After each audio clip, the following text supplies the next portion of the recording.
Jambo na habari za asubuhi wapendwa wasikilizaji na watazamaji wa Kivu News Info. Tunakaribisha tena kuungana nasi katika matangazo yetu ya asubuhi ya leo kwa tarehe 2 za mwezi wa 6 mwaka 2026. Na tunaanza kwa kumshukuru Mwenyezi Mungu kwa kutujalia uhai na kutuamsha salama katika asubuhi ya leo. Siku mpya yenye matumaini ya afya na fursa kuendelea kuhabarisha kuhusu yanaendelea katika maeneo yetu na duniani kwa ujumla.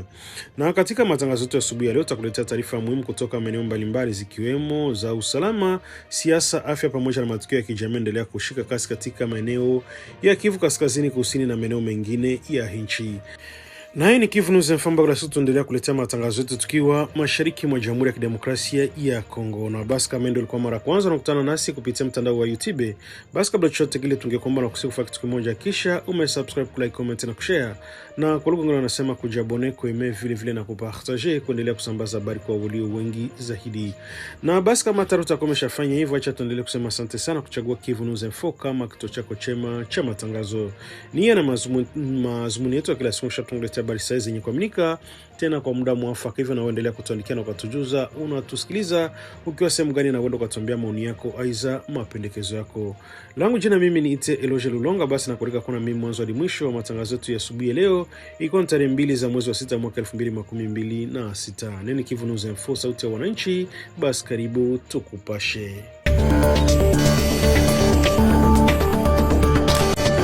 Mapigano makali yanaendelea kupotewa katika eneo la Masisi mkoani Kivu Kaskazini, ambako vikosi vya jeshi la Jamhuri ya Kidemokrasia ya Kongo FARDC vikisaidiwa na wapiganaji wa Zalendo vinapambana dhidi ya waasi wa M23 katika kijiji cha kimkakati cha Bwimba kilichopo katika sekta ya Oso Bayungu.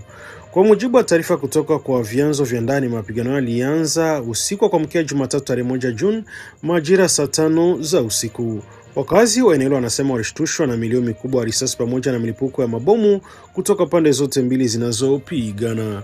Sauti za mapigano yalisikika katika umbali wa kilomita kadhaa, jambo sababisha taharuki kubwa miongoni mwa wananchi na wanavijiji na vijiji vya jirani. Vyanzo vinaeleza kuwa jeshi la Jamhuri ya Kidemokrasia ya Kongo na washirika wao wazalendo walizindua mashambulizi ya makubwa dhidi ya ngome za waasi wa M23 zilizoko huko Buhimba.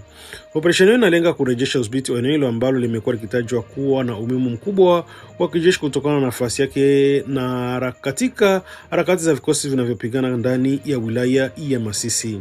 Mashuhuda waliko karibu na maeneo ya mapigano wanasema kuwa silaha nzito kama mizinga na silaha za masafa marefu zimetumika kwa kiwango kikubwa, huku silaha nyepesi nazo zikiendelea kutumika katika mapambano ya karibu. Hali imefanya mapigano kuwa miongoni mwa yale yenye nguvu zaidi yanayoshuhudiwa katika eneo hilo katika siku za hivi karibuni. Asubuhi ya jana milio ya risasi ilikuwa bado ikiendelea kusikika katika baadhi ya maeneo ya Bwimba na maeneo yanayolizunguka. Hali inaonyesha kuwa pande zote mbili bado zinaendelea kupambana kwa nguvu ili kupata udhibiti wa eneo hilo. Hadi sasa kuna upande ambao umetangaza rasmi kushinda kutoa eneo hilo, jambo linaonyesha kwamba mapambano bado yanaendelea kwa ukali.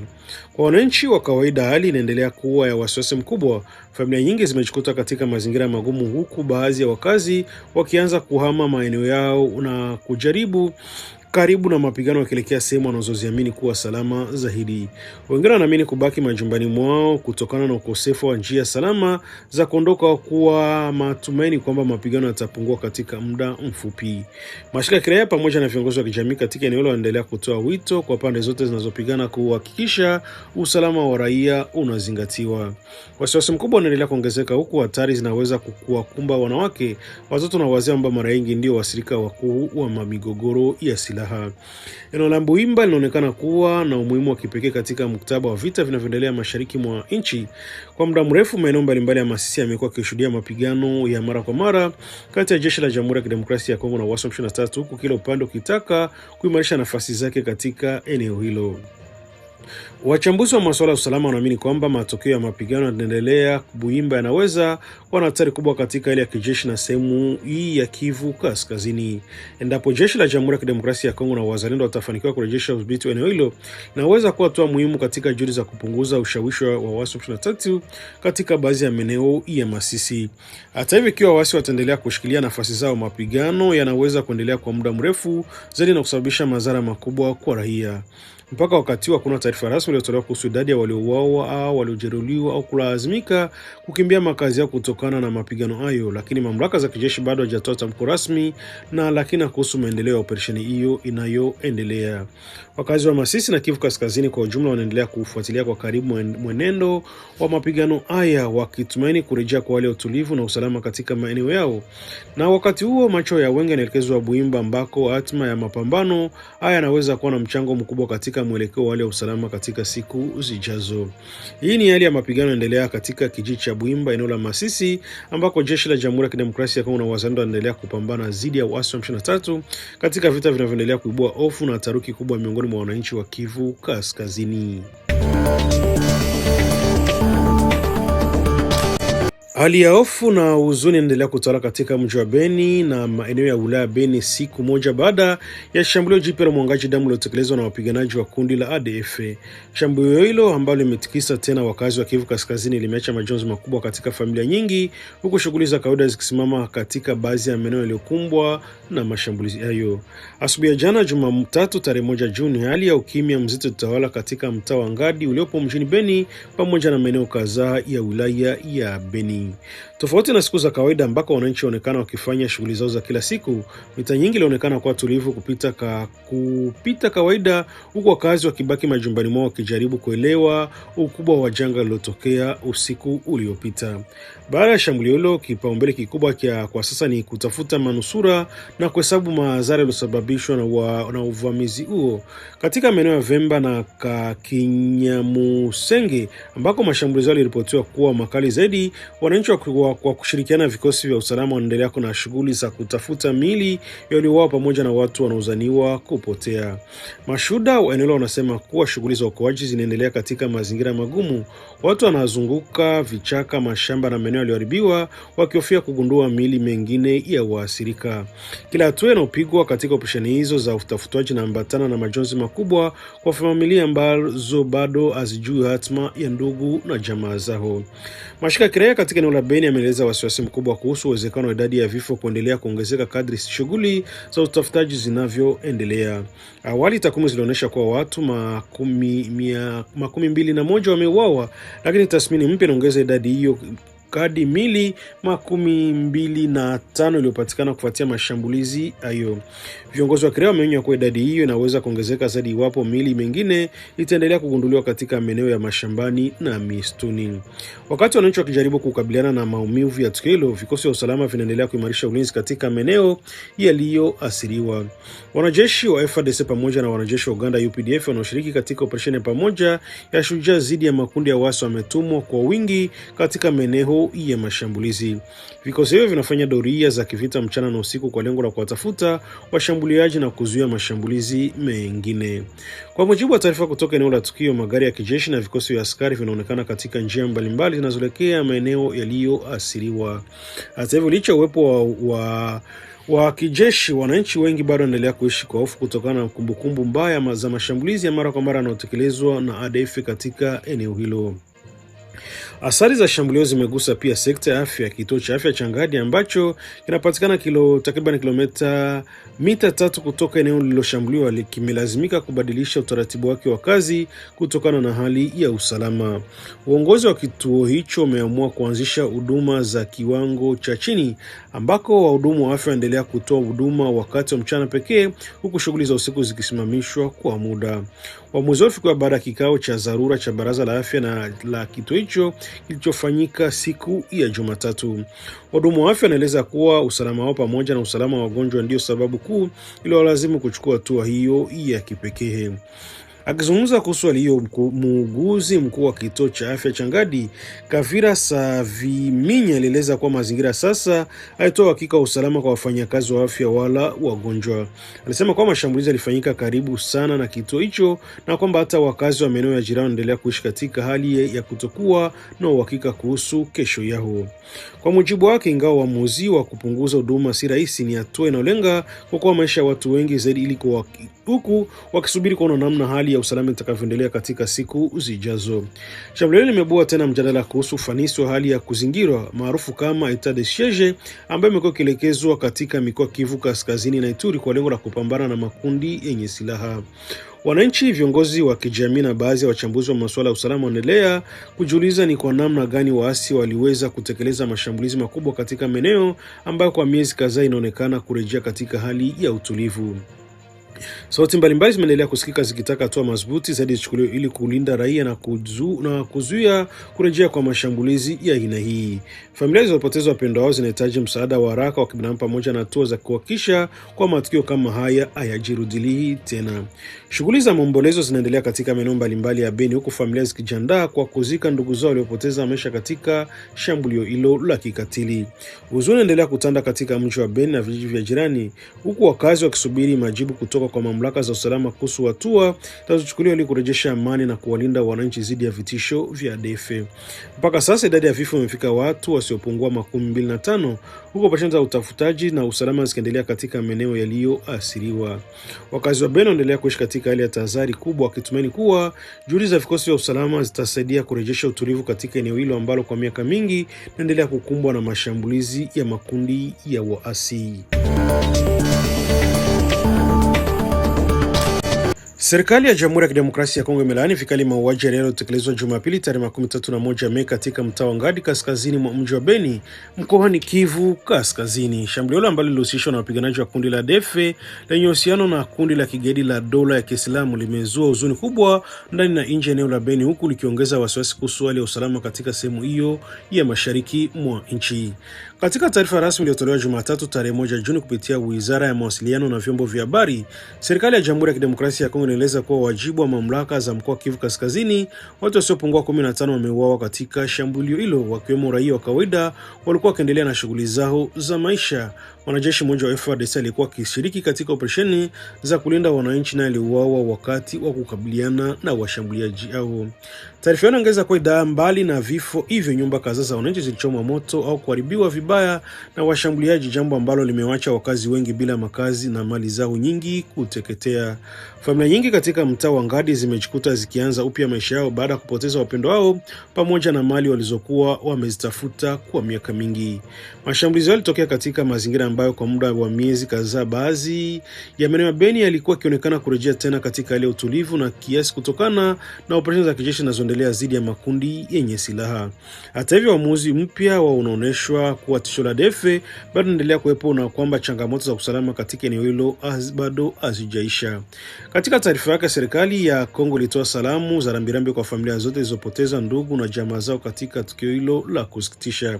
Pia ilieleza mshikamano wake kwa na majeruhi pamoja na wakazi wote wa Beni ambao mara nyingi wamejikuta wakikumbwa na mazila ya mashambulizi ya uasi. Serikali inaeleza kuwa vita dhidi ya ADF vinaendelea kuwa moja vipaumbele vyake vikuu katika kuhakikisha usalama wa raia na kurejesha amani katika maeneo ya mashariki mwa nchi.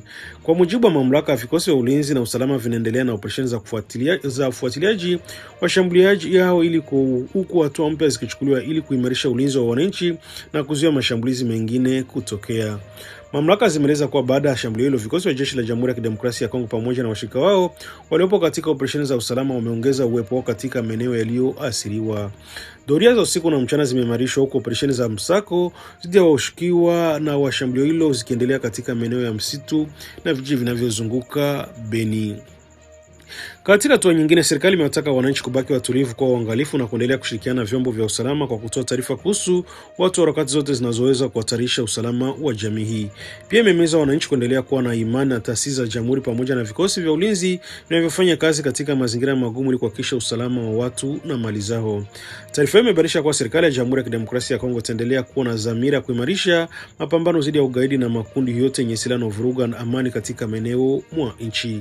Mamlaka zimeahidi kuwa wahusika wa mashambulizi yao wataendelea kusakwa na kufikishwa mbele ya sheria ili kujibu matendo yao.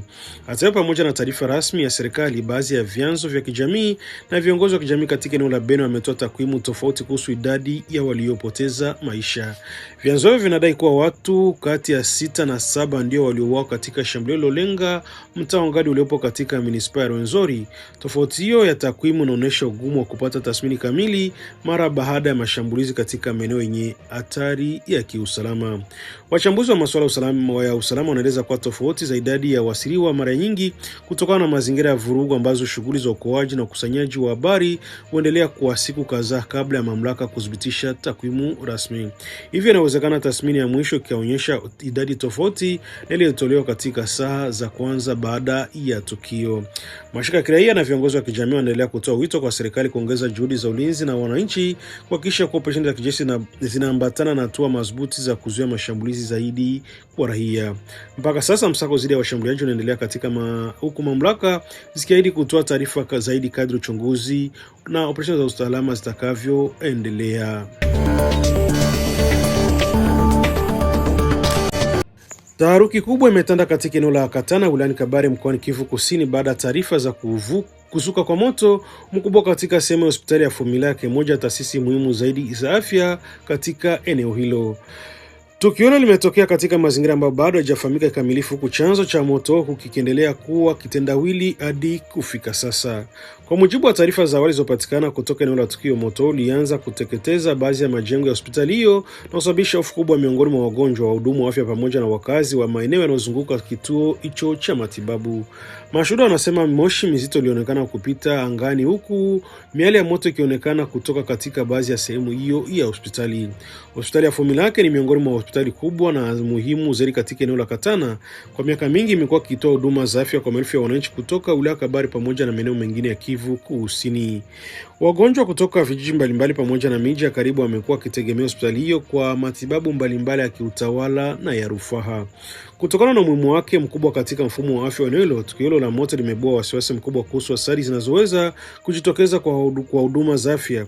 Wananchi wengi wanaona hofu kwamba iwapo moto utasababisha uharibifu mkubwa wa miundombinu au vifaa tiba, wagonjwa wengi wanaweza kukosa huduma muhimu kwa muda fulani. Mashuhuda walioko karibu na hospitali hiyo wanasema hali iligeuka kuwa sitofahamu mara baada ya moto kuanza. Wahudumu wa afya, wagonjwa na watu waliokuwa wamefika kuhudumia ndugu zao walijikuta wakikimbia kwa haraka wakijaribu kujiokoa dhidi ya athari hiyo ya moto. Baadhi ya wananchi wa eneo hilo walijitokeza kusaidia katika juhudi za awali za kukabiliana na moto huo kabla ya kuwasili kwa vikosi vya dharura. Hata hivyo, hadi sasa kuna taarifa rasmi zilizotolewa kuhusu chanzo cha moto huo. Mamlaka husika pamoja na wataalamu wa wazimamoto wanatarajiwa kufanya uchunguzi wa kina ili kubaini ni nini hasa kilichosababisha ajali hiyo. Miongoni mwa maswali yanayoendelea kuulizwa ni kama moto huo ulisababishwa na hitilafu ya umeme, tatizo la vifaa vya hospitali au sababu nyingine ambazo bado hazijafahamika. Kwa upande mwingine, hakuna taarifa rasmi iliyotolewa kuhusu uwepo wa waasiriwa. Hadi sasa mamlaka za afya wala viongozi wa eneo hilo hawajathibitisha ikiwa kuna wagonjwa, wahudumu wa afya au watu wengine waliopoteza maisha kujeruhiwa kutokana na tukio hilo. Kutokuwepo kwa tathmini rasmi kumeacha wananchi wengi katika hali ya wasiwasi, huwa wakisubiri taarifa kamili kutoka kwa mamlaka husika. Pia bado haijajulikana kiwango halisi cha uharibifu uliosababishwa na moto huo. Wataalamu wanatarajiwa kutathmini mjengo ulioathirika, vifaa vya matibabu vilivyoharibiwa pamoja na athari kwa huduma za hospitali kwa ujumla. Taarifa hizo zitakuwa muhimu katika kupanga hatua za haraka na kurejesha huduma za afya kwa wananchi wanaotegemea hospitali hiyo. Wakazi wa Katana na maeneo jirani wanaeleza mastiko yao kufuatia tukio hilo. Wengi wanaona hospitali ya Fumilake kama nguzo muhimu ya huduma za afya katika eneo lao, na hivyo wanahofu kwamba madhara makubwa yanaweza kuathiri upatikanaji wa matibabu kwa maelfu ya watu. Mpaka sasa tukio hilo linaendelea kufuatiliwa kwa karibu, huku wananchi wa Katana, Kabare na Kivu Kusini kwa jumla wakisubiri taarifa rasmi kuhusu hali ya moto huo, idadi ya walioathiriwa iwapo ipo, pamoja na kiwango halisi cha uharibifu uliotokea katika hospitali ya Fumilake, taasisi ambayo imekuwa msaada mkubwa kwa afya ya maelfu ya wakazi wa eneo hilo.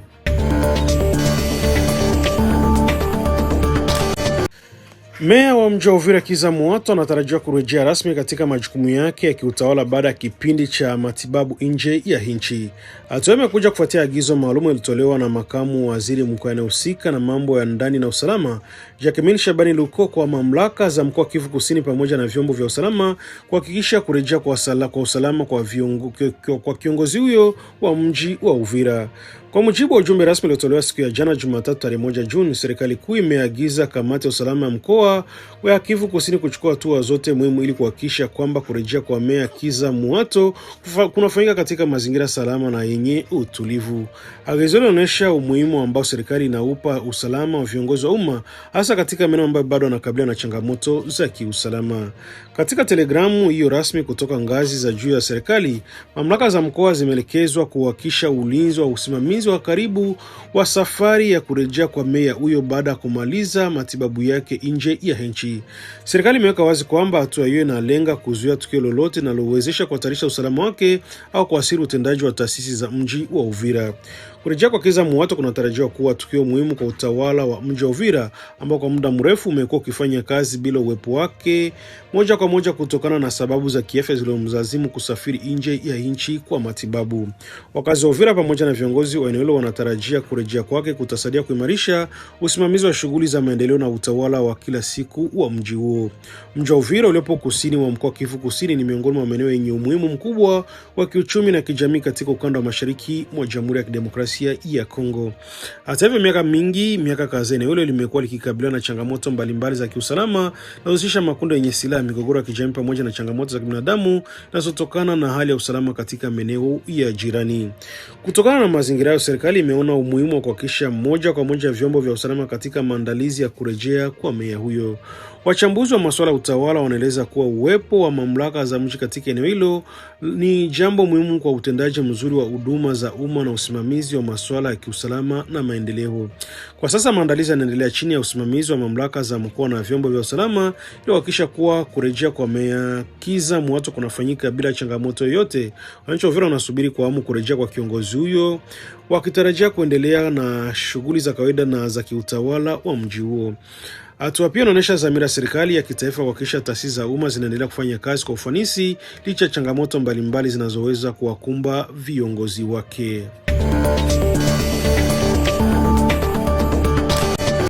Kesi inayovutia umakini mkubwa wa wananchi wa Jamhuri ya Kidemokrasia ya Kongo inatarajiwa kuanza kusikilizwa rasmi Alhamisi tarehe 4 Juni kuanzia saa 3 asubuhi katika mahakama kuu ya kijeshi iliyoko huko Kinshasa. Kesi hiyo inahusu watuhumiwa 10 wakiwemo maafisa wa ngazi ya juu ya jeshi la Jamhuri ya Kidemokrasia ya Kongo FARDC wanaokabiliwa na mashtaka mazito yanayohusiana na usalama wa taifa. Miongoni mwa watuhumiwa wakuu katika kesi hiyo ni Christian Chiwewe Songesa, aliwahi kuwa mkuu wa wanajeshi wa FARDC. Jenerali huyo anatajwa kuwa mmoja maafisa wa juu kabisa kuwahi kufikishwa mbele ya mahakama kuu ya kijeshi katika miaka ya hivi karibuni. Pamoja naye mahakama itasikiliza John Numbi Banza Ntambo ambaye kwa muda mrefu amekuwa mmoja wa majina yanayojulikana katika vyombo vya usalama vya Kongo. Pia katika orodha ya watuhumiwa yuko Maurice Nyembo Kufi pamoja na majenerali wa brigedi watatu ambao ni Chibunya Kamukinde, John Ngoi wa Kabila na John Sangwa Muhemedi. Mbali na majenerali ya maafisa wengine watatu wenye cheo cha kanali pia wamefikishwa mbele ya mahakama au ni Gi Mokonzi Zaida, Pati Sangwa Lumbu na Christophe Chibangu Kenge. Watumiwa wa 10 katika kesi hiyo ni raia wa kawaida, hatimaye Pascal Nyembo Muyumba. Kwa mujibu wa hati ya mashtaka, watumiwa wanakabiliana na tuhuma nzito zinazoweza kuwa na hatari kubwa kwa usalama wa taifa. Mashtaka ni pamoja na kula njama dhidi ya dola, uwiani, kuunga mkono au kusifu vitendo vya ugaidi, kusambaza taarifa za uongo zinazoweza kuvuruga usalama wa umma, kukiuka maelekezo ya jeshi, kutoroka chini kinyume cha sheria cha jeshi, kumiliki silaha na risasi za kivita kinyume na sheria, pamoja na kushawishi wanajeshi kutenda vitendo vinavyokiuka wajibu wao wa kijeshi na nizamu za jeshi. Wachambuzi wa masuala ya sheria na usalama wanaeleza kuwa uzito wa mashtaka hayo unafanya kesi hiyo kwa miongoni mwa kesi nyeti zaidi zinazohusu maafisa wa juu wa jeshi kwa kusikilizwa katika historia hivi karibuni ya Kongo. Ikiwa watapatikana na hatia, baadhi ya mashtaka hao wanaweza kupambana na adhabu kali kwa mujibu wa sheria za nchi za kijeshi. Taarifa rasmi kutoka kwa mahakama kuu ya kijeshi inaonyesha kuwa kesi hiyo itasikilizwa katika ngazi ya kwanza ya mahakama ya kijeshi chini ya utaratibu wa mashauri ya jinai. Kikao hicho kitafanyika katika jumba jipya la mahakama iliyopo katika Municipality ya Ngombe, eneo ambalo linahifadhi taasisi nyingi muhimu za serikali ya Kongo. Hata upatikanaji wa kesi hiyo nilisainiwa tarehe 29 Mei na mkuu wa maslahi ya mahakama kuu ya kijeshi Kanali Jean Françoise Ngulula Mpiana. Pia hati hiyo inathibitishwa rasmi mbele ya kuanza kusikilizwa kwa kesi hiyo ambayo imezua mjadala mkubwa katika duru za kisiasa, kijeshi na kijamii nchini Kongo. Kuibuka kwa kesi hii kunakuja katika kipindi ambacho Jamhuri ya Kidemokrasia ya Kongo inaendelea kukabiliana na changamoto nyingi za kiusalama, hasa katika maeneo ya mashariki mwa nchi ambako vita dhidi ya makundi yenye silaha vinaendelea.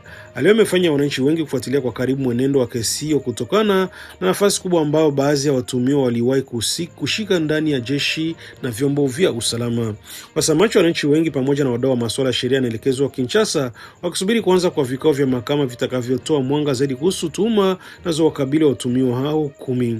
Kesi hiyo inatarajiwa kuvutia umakini mkubwa wa vyombo vya habari vya ndani na kimataifa kutokana na hadhi ya baadhi ya watuhumiwa na uzito wa mashtaka yanayowakabili.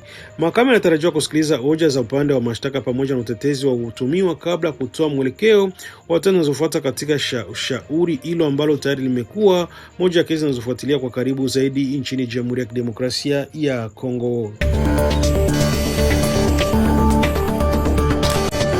Kiongozi wa mpinzani nchini Jamhuri ya Kidemokrasia ya Kongo Moise Katumbi ametangaza kuunga mkono siku ya Ville Morte inayopangwa kufanyika Jumatano tarehe 3 Juni. Hatua inamfanya kujiunga na viongozi wengine wa upinzani ambao wanaendelea kuhamasisha wananchi kupinga mradi wa marekebisho ya katiba unaozungumzwa katika duru za kisiasa nchini Kongo. Katika ujumbe wa video uliosambazwa kwa umma, Katumbi aliwataka wananchi kushiriki katika hatua hiyo na kusimamisha shughuli za kawaida kama ishara kupata za sauti zidi ya kile ambacho upinzani unakiona kama jaribio la kubadilisha msingi ya utawala wa nchi kupitia marekebisho ya katiba.